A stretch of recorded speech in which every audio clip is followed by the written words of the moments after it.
Blog Talk Radio.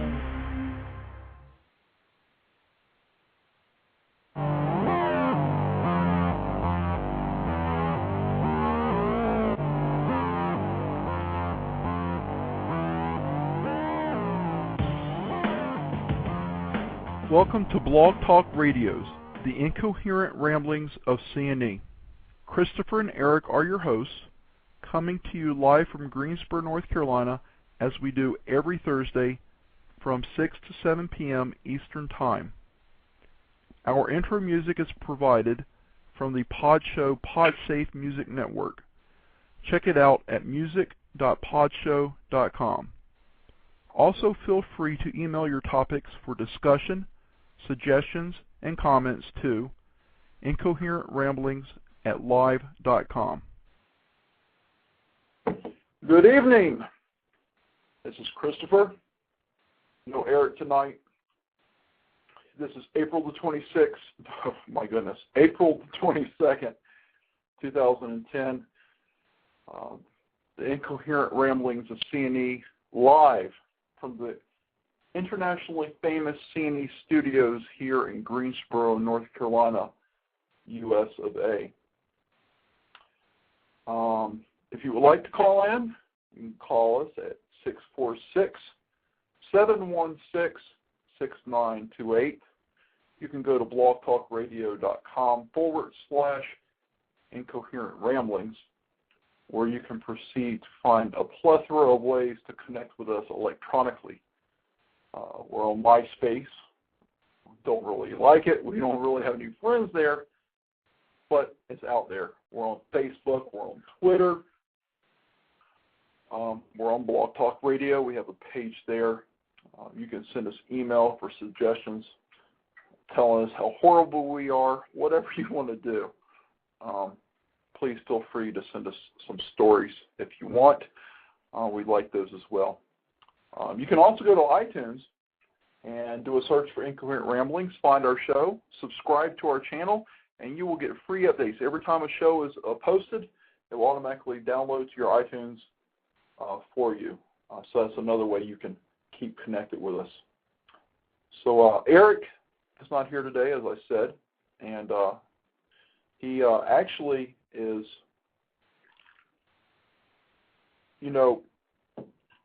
people that listen to the show know that he's a realtor. And being a realtor, even when you're busy, affords you flexibility to do other jobs that would also have the same type of flexibility. And an opportunity such as that has come up from a former, an associate he used to work with at an old company has contacted with him, and he actually, I believe, if I'm not mistaken, has the job. He was offered the job, and he is in Charlotte, North Carolina, today and tomorrow for training.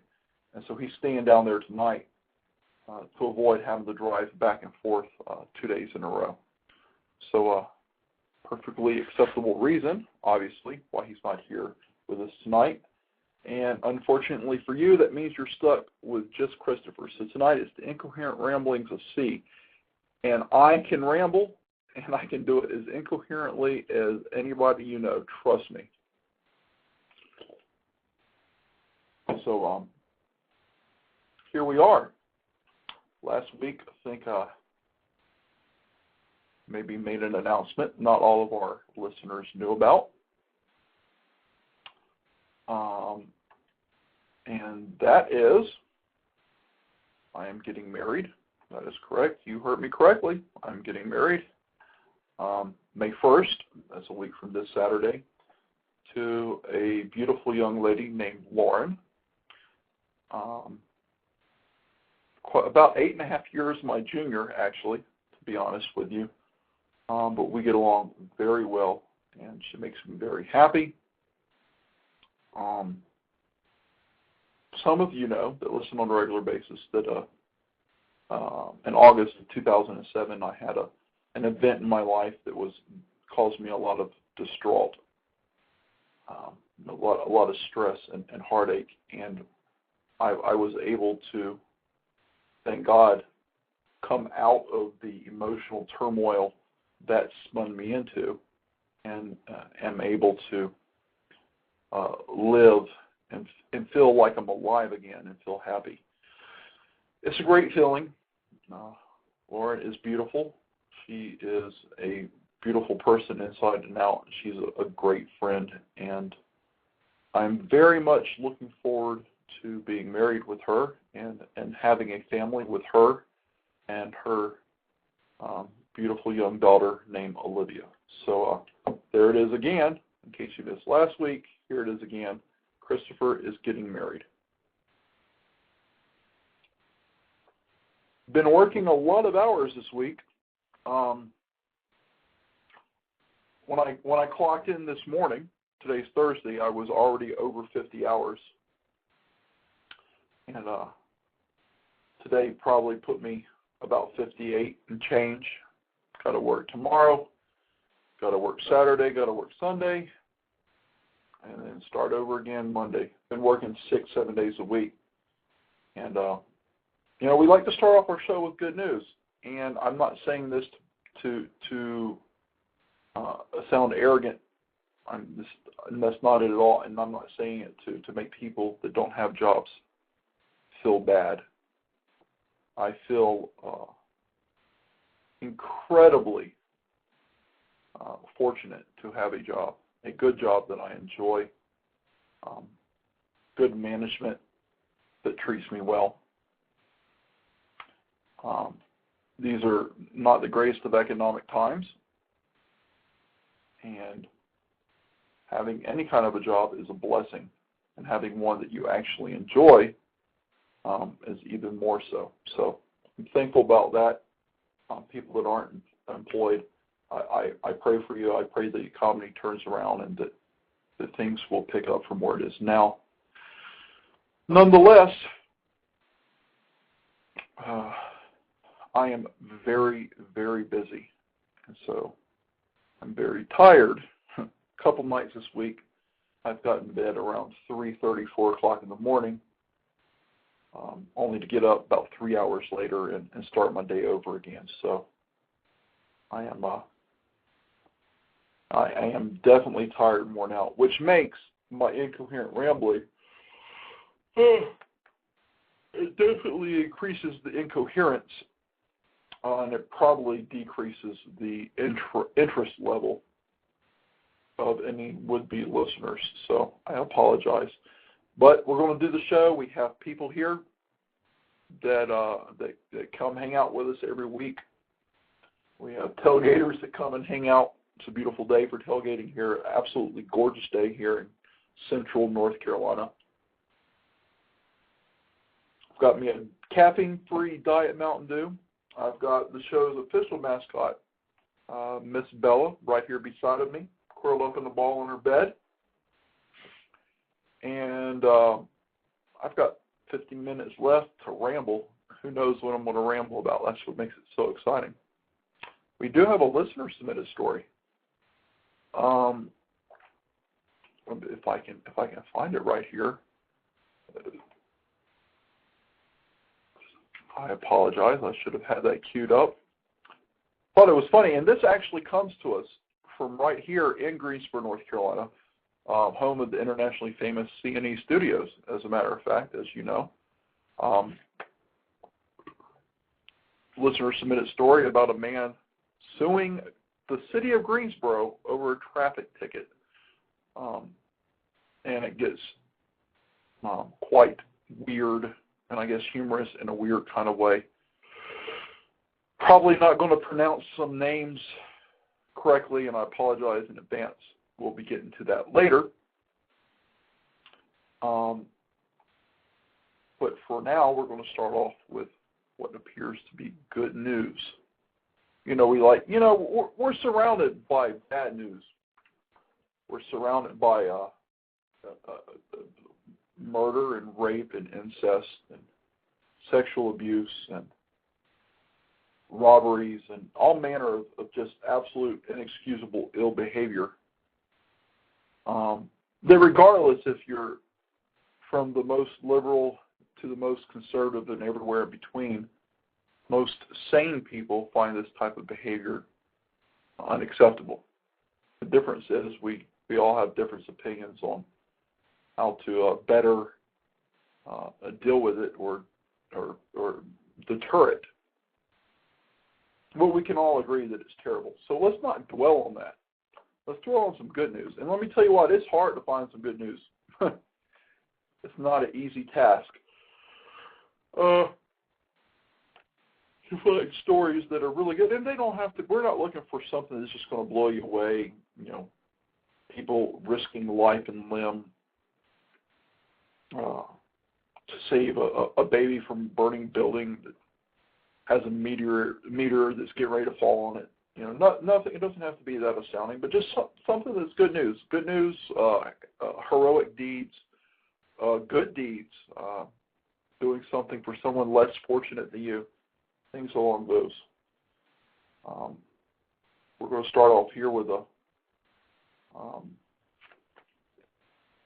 well, I'm not going to go with that story because it's far too long. I'm far too tired. Here we go. Well, are you on Facebook? The show is. I'm on Facebook. I have a personal account. Lauren, my fiance, has a Facebook account. I think the vast majority of America does. It's quite prevalent in our society. Well, here's something, a very good news, a good story about a politician using Facebook, but doing something that some people probably wouldn't expect, and it's a good thing. Hartford, Connecticut. Politicians long ago discovered the uses of Facebook. Oh, excuse me. East Haven Mayor April Capone Almond found something else there, a constituent who needed her kidney. Capone Almond, 35, had more than 1,600 friends on Facebook last year when she saw one of them, Carlos Sanchez, post a status update saying his friends and relatives had all been tested and couldn't donate a kidney. She knew him casually through activities and friends in the New Haven suburb of East Haven, but they weren't so close that she had heard he was ill. Sanchez, a 44-year-old father whose kidneys were failing because of diabetes, sent out the request on Facebook only hesitantly and on his doctor's suggestion.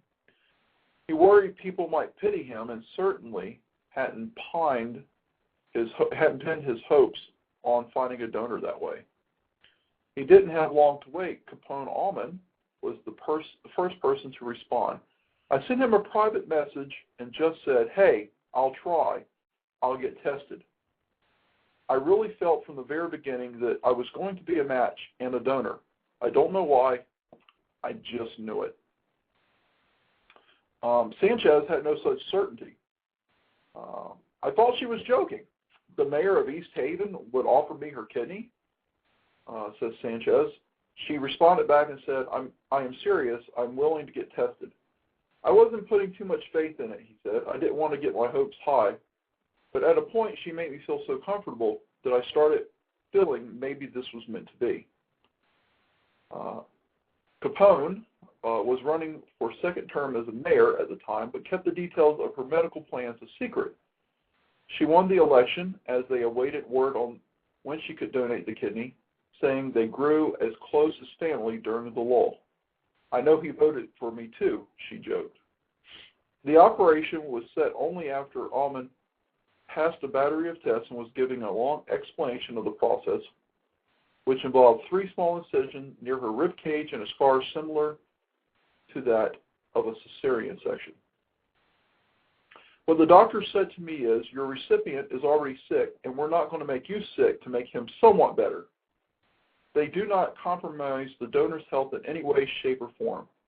Their tenuous connection was cemented into a lasting bond April 8th when doctors at Yale New Haven Hospital removed her left kidney and transplanted it into Sanchez. They were released from the hospital in less than a week and are expected to make full recoveries. His insurance paid for both their surgeries, and the mayor is back on the job in this middle-class city of about 30,000.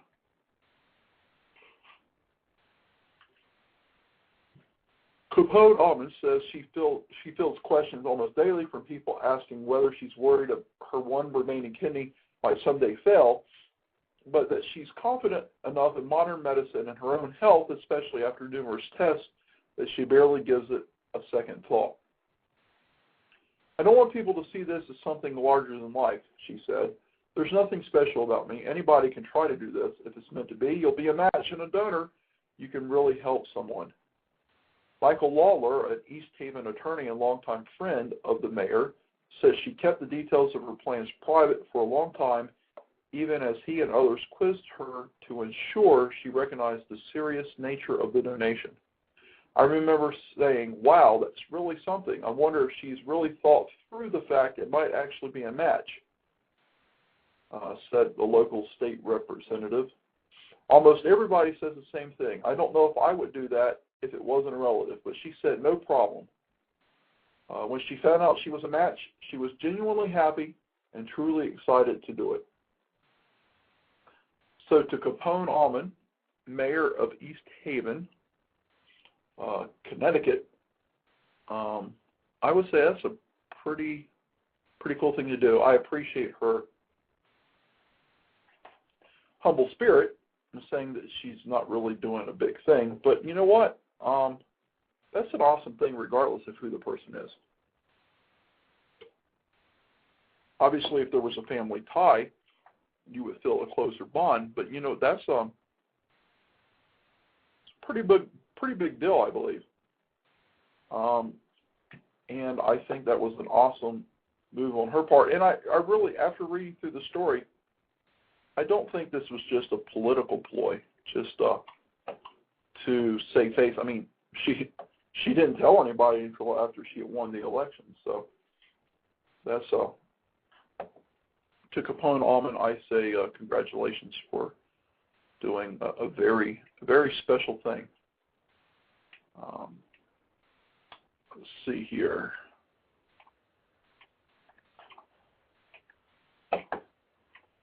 Here's a good news story. I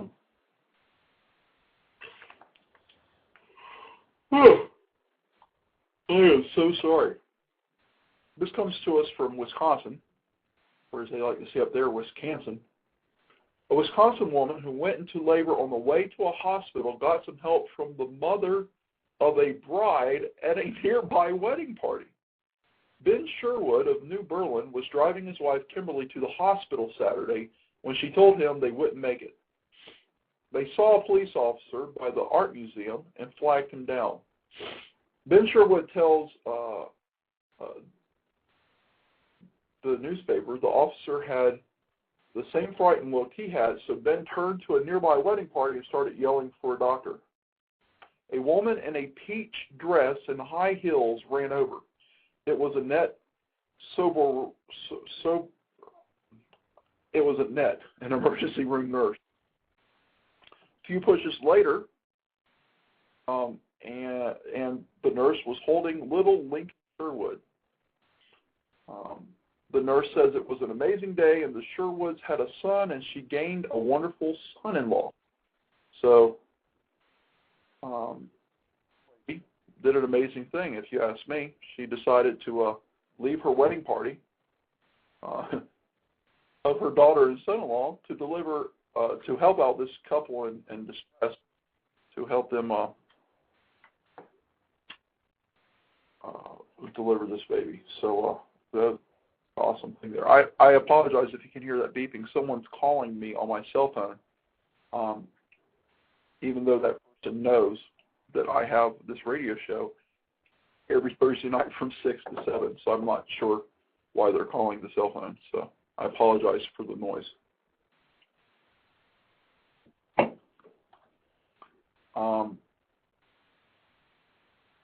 You know, we've had several stories on the show about people, about animals being, you know, hundreds of miles, thousands of miles away from home and somehow being reunited. with their owner, Bella. Oh, Bella. Sorry about that. Bella was trying to get into something. Story comes to us from Chicago. No one knows how a tabby cat named Charles traveled the 1,300 miles from his New Mexico home to Chicago. But he set for a complimentary flight home on American Airlines and a carrier donated by an Albuquerque business. Charles disappeared about 8 months ago while his owner was out of town and a friend was caring for him. Oh, I was crushed, and I found out it was while I was away volunteering for Habitat for Humanity. And I was so upset because I was in New Orleans and there was nothing I could do, says Robin Alex of Albuquerque. Then earlier this week, Alex received a call telling her Chicago Animal Care and Control had picked up her wandering cat as a stray. Staffers reached out to Alex after finding that Charles had a tracking microchip embedded between his shoulder blades. But Alex said she could not afford the round-trip ticket to Chicago to bring Charles home, so she was afraid he might be euthanized. Enter fellow Albuquerque resident Lucian Sims. Sims says he has a tabby cat who strongly resembles Charles and was moved when his mother sent him an online story about Alex and her pet. Most importantly, Sim was on his way to Chicago on Thursday for a wedding, so he said he would go to the shelter, pick up Charles, and bring him back to New Mexico. Sims has made all the arrangements for Charles' return, including getting a company to donate a cat carrier and American Airlines to waive the cat's travel fee. Travis said Charles is definitely ready for his next adventure. He's in good condition. He needs a good brushing. He's got a little bit of a cold, a little bit of an upper respiratory infection. Otherwise, he's in great condition. How does that even happen? This cat in New Mexico ends up in Chicago, 1,300 miles away. That's pretty remarkable. What's even more remarkable than that is that he lived and someone found him wandering the streets and was able to track down the owner. That's a very cool story. And then a few people there in Albuquerque decided to step in and make arrangements to get the cat back free of charge. So that's a pretty neat story and helping out an animal lover. Everybody knows I'm a dog lover. Everybody knows our official mascot of the show is Miss Bella. I don't hate cats. I just don't like cats. I'm not fond of them. But they are, when you have a sweet-natured cat, they are nice little animals. And I'm glad this lady was able to be reunited with her little kitty cat. So now we're going to take a short break so I can yawn a few times and listen to an advertisement from the show's unofficial sponsor. Hey, Bernice and Joy, tell everyone which power wheelchair got you to the Grand Canyon.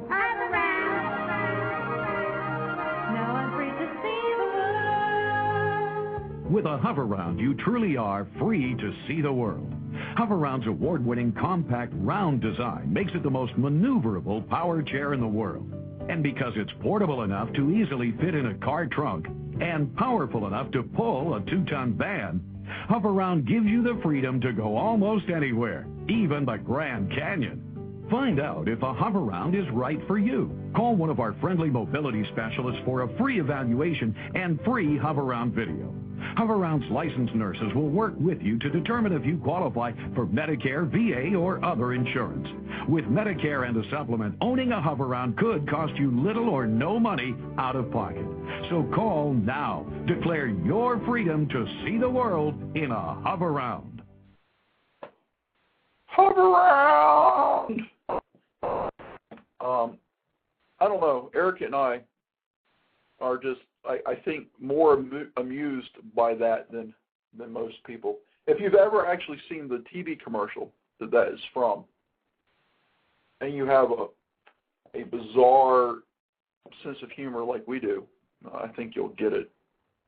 It's got these two elderly ladies on their hover-rounds in the Grand Canyon, and Bernice and Joy, I don't know, it's a funny commercial. So this is where we go from the good news stories, and we just kind of read weird news. Sometimes it's humorous.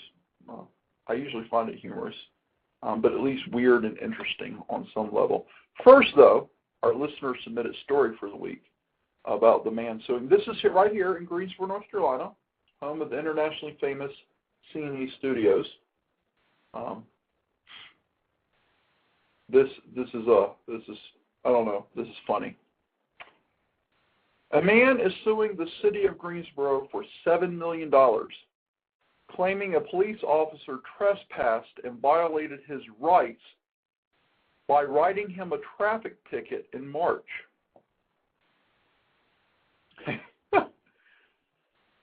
Crackhead. In a civil suit filed Friday in federal court, Tornello Fontaine Pierce L. Bay, 43, who says he is a member of the Washita Bay Dugda Muhandaya MERS indigenous people, accuses the police department and Officer B.J. Nida of causing him financial distress and violating his rights. He also accuses the city of copyright infringement for using his name on the ticket. As a member of the Washita Empire, Elbay claims he is protected by the U.S. and state constitutions and the United Nations Declaration of the Rights of Indigenous People. The traffic stop happened around 11 a.m. March 9th on Summit Avenue. Nida pulled over a Volvo with tags that expired in 2008, December 2008, well over a year ago. In the lawsuit, Elbay says he told Nida he was not a U.S. citizen and gave the officer a diplomat right to travel identification card when asked for his license. Elbay says he tried to explain to the officer that I'm not driving a vehicle, nor am I in commerce doing business, nor am I a U.S. citizen. Wow. Nida, according to the suit, replied, "Yes, you are, sir, and take it up in court." Elbay was ticketed for driving without an operator's license and having expired registration tag. He claims the officer went beyond his duties and hindered his liberties, causing him to be late for a meeting and caused him great financial distress. He didn't return a telephone call Monday, and the city attorney, Terry Woods, said he hadn't been served with the lawsuit and declined to comment. According to the Washita Empire's official website, the group, which is rooted in Louisiana, considers itself to be the world's oldest sovereign and independent nation and date their existence in North America to thousands of years before Christopher Columbus discovered the New World. The group is led by a long bloodline of empresses, and according to the Southern Poverty Law Center, has an estimated 200 hardcore members and thousands of followers. A Law Center report says the group has been subject of several criminal investigations nationwide regarding money laundering, offshore banking fraud, sales of illegal license plates, and other practices derived from anti-government common law ideology. I mean, that's absolutely insane. I mean, if you're driving, I always say we should respect our law enforcement, and I believe that. And I also say that sometimes they make it really hard to respect them because they are not pleasant. But they're not paid to be pleasant. I just think it's nice to be nice to other people. Nonetheless, I can't see where this police officer did anything wrong. He pulled over someone driving with tags that were expired well over a year, and they were driving without a license or registration. That's illegal. I mean, it just is. And this Jack in the Box, I guess, feels so important by the business that he missed, that he feels that he has the right to sue the city for $7 million. I would hope to the good Lord above that if this ever makes it before a judge, the judge throws it out and tells this person, makes it clear that this person is the idiot that everybody in their right mind would know that they are. If that sounds harsh, I apologize. This person is obviously of extremely low intelligence. And as long as I'm going to be on a rant, I'm just going to go ahead and throw this out right now. This has nothing to do with the story other than they were mentioned. The Southern Poverty Law Center. I have absolutely zero tolerance for them whatsoever. They're a bunch of hate-filled, racist bigots. I don't like people that are bigots. I don't like racists. And they are under the guise that they're looking out for people that experience racism, while at the same time they're actually propagating hate and bigotry through their organization. So I have no use for them. What they say they stand for, I absolutely stand for. I'm against racism. I'm against bigotry, hate for any reason. But, I've said it before and I'll say it again. You have the God-given right to hate someone. It may be wrong. It may be unethical. It may be immoral. The majority of the world may disagree with you, but you can still hate someone if you want. I, for one, think it's bad. I, for one, think if we had more love, this world would be much better off. So a little side rant about the Southern Poverty Law Center. There was a news article on them back in, I think, 2003, 2004, that they were being very, very extremely one-sided in this article. And they had actually stated a few references that were factually incorrect. And I sent them an email, and all I did was simply state the facts, give them my source, which was at a reputable, like 3 different reputable sources. In fact, one of them was a news agency that they used as a source in their story. So if they found it a dependable source, then they should have agreed it was dependable for me as well. Proving several things in their article were factually incorrect. And the email they sent back was just absolutely scathing and full of rage and just tearing me to pieces, calling me just horrible, accusing me of being horrible things, which I would argue with anyone that I am not. So if you are a fan of theirs, if I offended you, I'm sorry, but you are not. Apparently, you're ignorant of the hate that they propagate under the guise of looking out for people. If you don't know anything about them, don't even waste your time looking up anything on them, because they're really of little to no value to our country or to anybody. There's my little side rant for the day. Unplanned, but there you go. Let's get to some more weird news. That was a weird story. I'm sure some of our listeners either currently are involved in aerobics classes and or have been. This comes to us from down under, Sydney, Australia. The bi-weekly water aerobics class at a holiday park in northern Australia was postponed Tuesday when an unwanted guest entered the pool. That would be a 5-foot-long crocodile. Workers at the Howard Springs Holiday Park on the outskirts of the tropical northern city of Darwin went to the pool to scoop out leaves and otherwise prepare it for class when they were surprised to find the croc, which had apparently crawled under a fence from a nearby swamp. We went down like normal to check the pool out because Tuesdays and Thursdays, the local ladies of Howard Springs do their water aerobics. A government ranger was summoned to remove the visitor, which was identified as a freshwater crocodile, generally considered to be capable of giving a nasty bite, but rarely fatal to humans. They were all there waiting for the ranger to collect it. Once he got it out of the water, they started their aerobics. He was likely to be handed to a local wildlife park. Crocodile numbers have burgeoned in the northern Australia since hunting that pushed the animal almost to extinction was banned in 1971.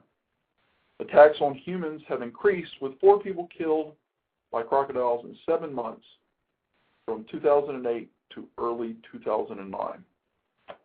I think it was brave of the ladies to go ahead and continue the class. I think I may have been a little unnerved to get in the pool knowing that crocodiles get in there.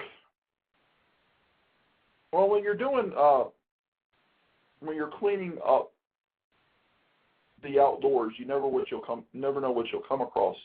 I have done some volunteer work, both with an organized group effort and then also on my own, to go out and clean up, whether it's a piece of a stretch of road, a local lake or pond or riverbed area, or just whatever. I don't understand why people feel that the world is their trash can and they can just throw trash wherever they want. But unfortunately they do, and sometimes people have to go out and clean it up, especially when it's causing some kind of ecological damage. Well, this is from Pennsylvania. One item stood out when a cleanup crew gathered 21 tons of trash from the banks of the Shenango River in western Pennsylvania. A prosthetic leg with a shoe still attached. The Shenango River Watchers have been cleaning up near the river since the group was founded 9 years ago. Co-founder Rick Barbarek said crews have found a few unusual items over the years, including a concrete lawn duck the group has kept as a mascot, Scrappy the Duck. But the leg found Saturday in Sharon is one of the most unusual items. Sharon is 60 miles northwest of Pittsburgh along the Ohio border. The group has collected about 800,000 pounds of trash over the years, much of it scrap steel from one part of the bank that had become an unofficial dump. 800,000 pounds of trash. That's, in my personal opinion, that's unacceptable and ridiculous that people would be trashing nature like that. So shame on those people, and thanks to the people that are to clean this up. And then, finding someone's prosthetic leg with the shoe still attached, that I would think that would probably have to be about the strangest, definitely. From one strange story to the next. People are always looking, advertisements have really changed the way corporate America gets the product out to people. Case in point, look at professional sports. The ballparks, football, baseball, and even basketball in the coliseums that they're played in, used to be named after a person of some kind of prominence or fame in that city or local area. Maybe a former legend of the sport that played there. something along those lines. And now you have things like named after corporations because they pay millions upon millions of dollars for a X amount a year contract. So people are always looking for ways to sell advertisement space. This is probably about the oddest example of that I have yet to see.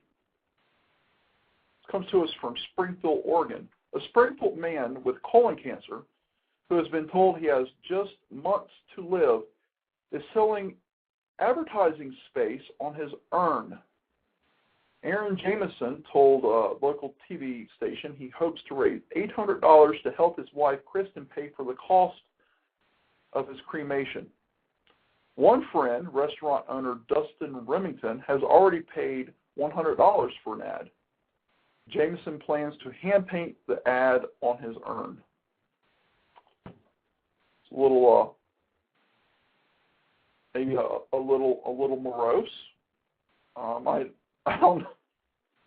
don't know. I don't mean to bring you down, but I just thought that was really odd that someone is selling advertisement space on their urn. And where's this urn going to be? How many people are going to actually see it? Sounds like he's just trying to, raise some funds to help his wife out, which I totally respect. He's dealing with a bad situation the best he knows how. We just go from one weird story to the next. That's what this portion of the show is. It's weird stuff. Sometimes it's humorous. Today it hasn't been all that humorous.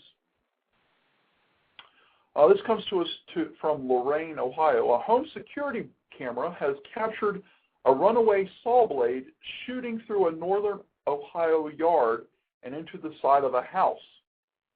Video from the camera shows a large blade spinning off a saw being used to cut through a street. The blade then rolls through the yard and leaves a 3-foot gash in the side of an empty house in Lorain, which is about 25 miles west of Cleveland. Rachel Gayhart says she and her husband checked their video Monday to see why the street work wasn't finished. She says the blade missed the gas meter on the side of the neighboring house by 2 feet. The video shows the construction worker retrieving the runaway blade and putting it back on the saw. Lorain officials say the firm doing the work under contract for the city is investigating. That could have turned to be a very bad story, with a horrible ending. Had it not been an empty house, had there been anyone in the path of this blade, if it would actually leave a 3-foot gash in the side of a dwelling, surely anything in its way would have suffered severe damage, possibly even death. So it's good that didn't happen, but it's still a strange story nonetheless. Here we go again. Trash interrupting nature. What is wrong with you people? Seriously, what's wrong with you? Why do people feel that the world is their trash can?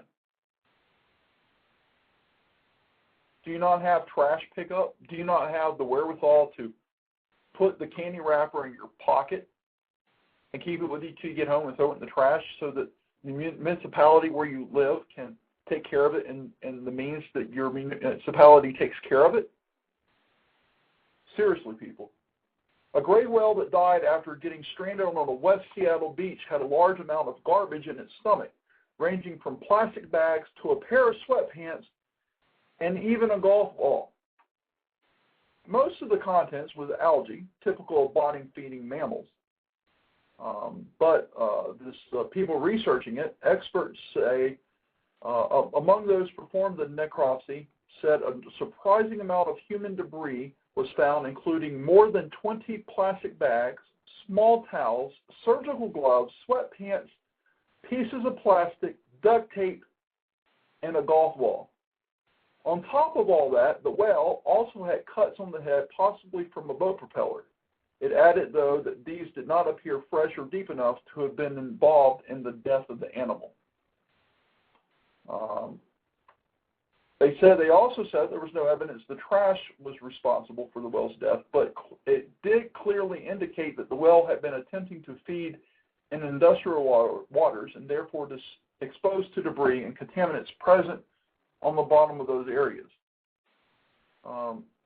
Gray whales are filter feeders that typically feed on the bottom and suck in sediment in shallow waters and filter the contents to strain out the small organisms that live there. They have been known to accumulate material including rocks and other debris from the bottom ingested in this process.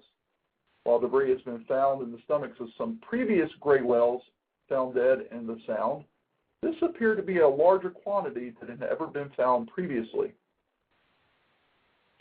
Then this biologist, John Kalabodakis, I didn't pronounce that right, I'm sorry, John, said debris was a reminder of how much human impacts below the water. Even with all our awareness and attempts to improve the Sound, there is still quite a legacy of our past behavior and current behavior that still exists down there on the bottom. Testing of samples collected from the whale could shed light on the cause of death, but results will not be known for several weeks. A local community college hopes to preserve the skeleton. The 37-foot-long male beached itself last Wednesday. It was the fifth gray whale to have died this year in Washington State and the fourth in the Puget Sound in April. They have pictures of the golf ball, and then they have a picture of a mystery object.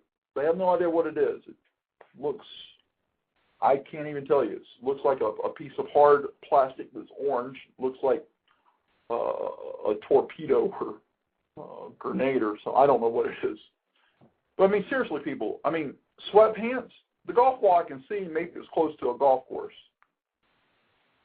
Sweatpants, duct tape, surgical gloves.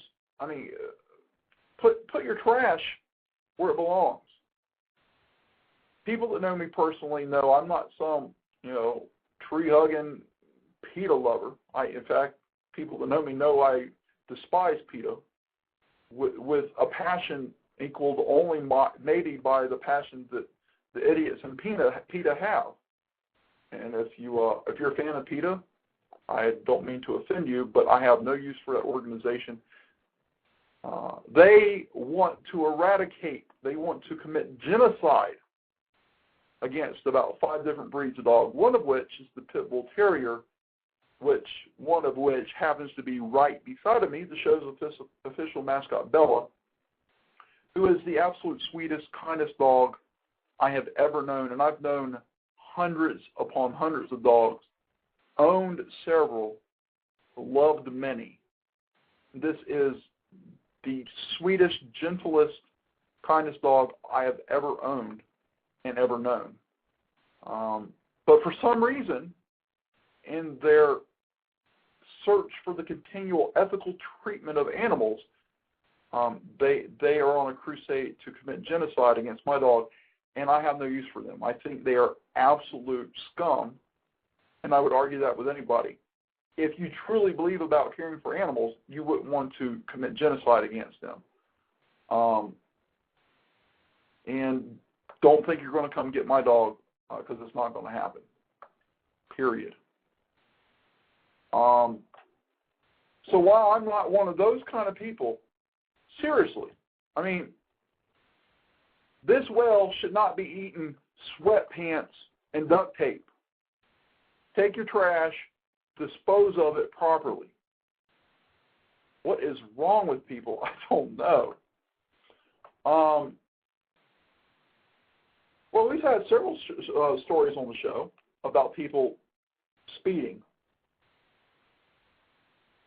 I don't remember the exact country, so forgive me, but it was somewhere in Europe a couple of weeks ago. We had a story about I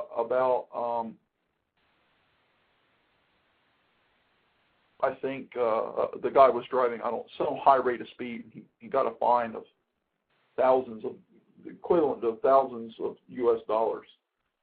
Here's something you don't see as often. comes to us from Farmington, Connecticut. A 39-year-old driver was pulled over in Farmington this weekend where police said he was doing 5 miles per hour in a 40-mile-per-hour zone. Police said Israel Neves of Bloomfield had the drug PCP in his car and a 9-year-old passenger. He was charged Saturday with driving under the influence, possession of narcotics, risk of injury to a minor, driving at a dangerously low speed, and driving without a license. He was being held in lieu of a $10,000 bond and was expected to appear in court on Monday. They don't know if he has a lawyer, and personally I hope he doesn't. Because this guy, while he obviously needs help getting his life straight,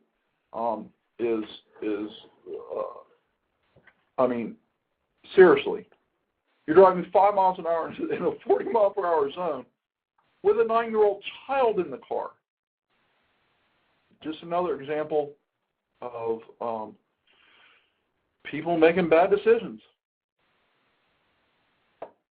That's pretty much all there is to it. Well, we just got through with our tax day. A lot of people have bad feelings. A lot of people feel about the IRS like I feel about PETA.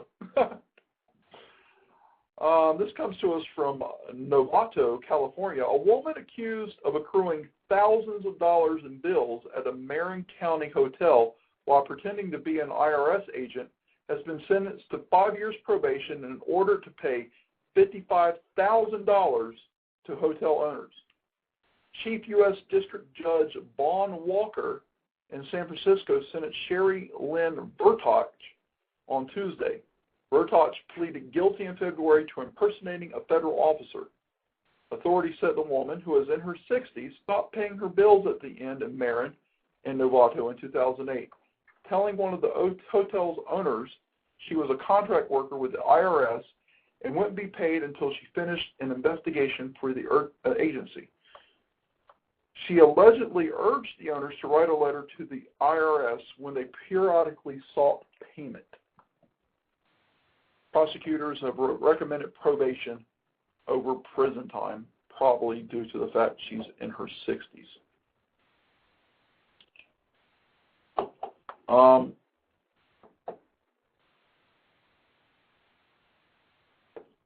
I don't know if you're a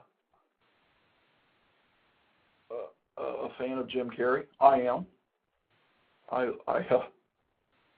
enjoy just good old-fashioned stupid slapstick humor, and especially in his earlier years, it's hard to find someone more stupid and, in my opinion, more funny than Jim Carrey.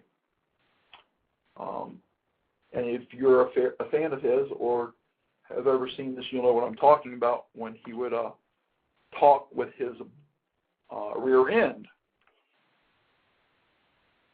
Maybe he learned that from caterpillars. Some caterpillars essentially talk with their rear ends, scraping oar-like structures over leaf surfaces to signal turf ownership to intruders.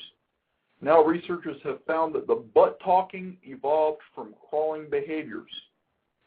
Scientists have long studied how animal communication came about.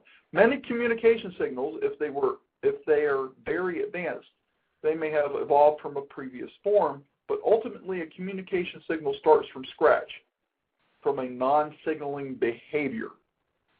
Goes on to tell us about caterpillars and butterflies and other stuff. Don't care about any of that for this show. Just thought it was pretty funny, personally, that these caterpillars are communicating with their butt.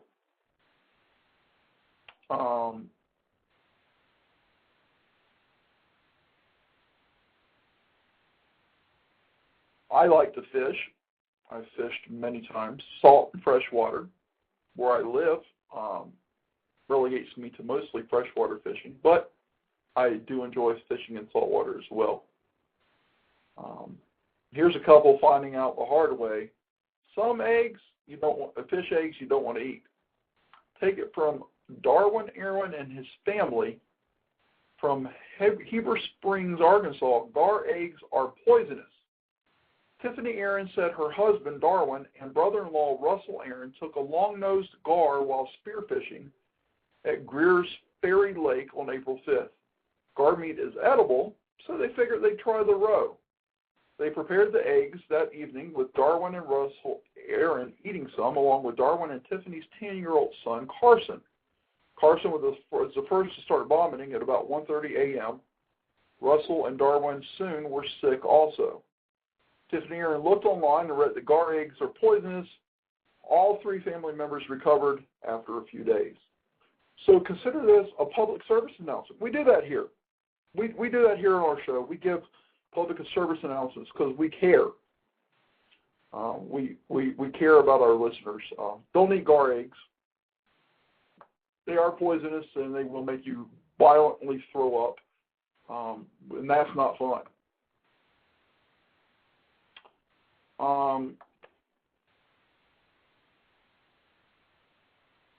So just throwing that out there. Let's see here. We're about out of time for the show, but we'll look here. Do you know someone that stinks? Maybe someone at work, maybe someone at school, maybe a family member, maybe you stink. I don't know. Sometimes it's difficult to confront someone, especially if it's someone that you know and love, about personal hygiene issues. Police said a cost-cutter store employee was punched in the mouth after he confronted a customer about his body odor. Police spokesman Mark Young told the Bellingham Herald that police went to the store after a report of a fight and found employees holding down a man. The newspaper said customers apparently complained while the man was in the store Sunday, and the employee decided to discuss it with him when he returned the next day. Young said the store employee was not going to ask him to leave the store, but only approached him to share the complaints. Young said the man snapped and threw a bunch of batteries and punched the worker, causing minor injury. That's all they say in the story. Sounds like to me there's a good possibility this poor person might possibly be homeless and or mentally ill, and probably the reason why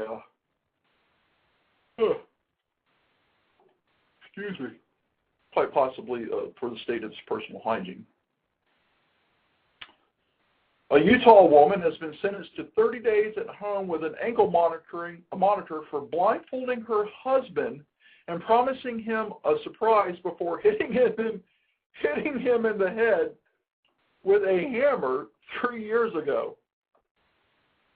Amy Teresa Ricks was also sentenced to probation and community service Monday in court. The 37-year-old pleaded guilty to second-degree felony aggravated assault in February. Prosecutors have agreed to reduce the conviction to a third-degree felony after she completes probation. They also agreed to let Ricks seek expungement of the crime after 7 years.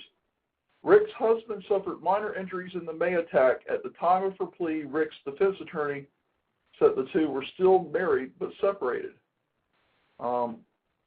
Side rant, we all know that if a man had done that to a woman, the sentence would be much harsher. And also, I want to know why she wasn't brought up on charges of attempted murder, because you could absolutely kill someone with a hammer. So you might want to, if your wife says put on a blindfold, she's got a surprise for you, you might want to think twice about it. You know what I'm saying? So to her, we give the sheep away. And also to all these jack-in-boxes that are throwing duct tape and sweatpants for the whales to eat, you all get the sheep away. Stop it. What is wrong with you people? Okay, thanks. We love you. See you next week. Bye. This has been Blog Talk Radio's The Incoherent Ramblings of C&E. Christopher and Eric are your hosts, and we would like to thank you for listening to our show today. Don't forget to tune in for next week's show, live from Greensboro, North Carolina, as we are every Thursday from 6 to 7 p.m. Eastern Time.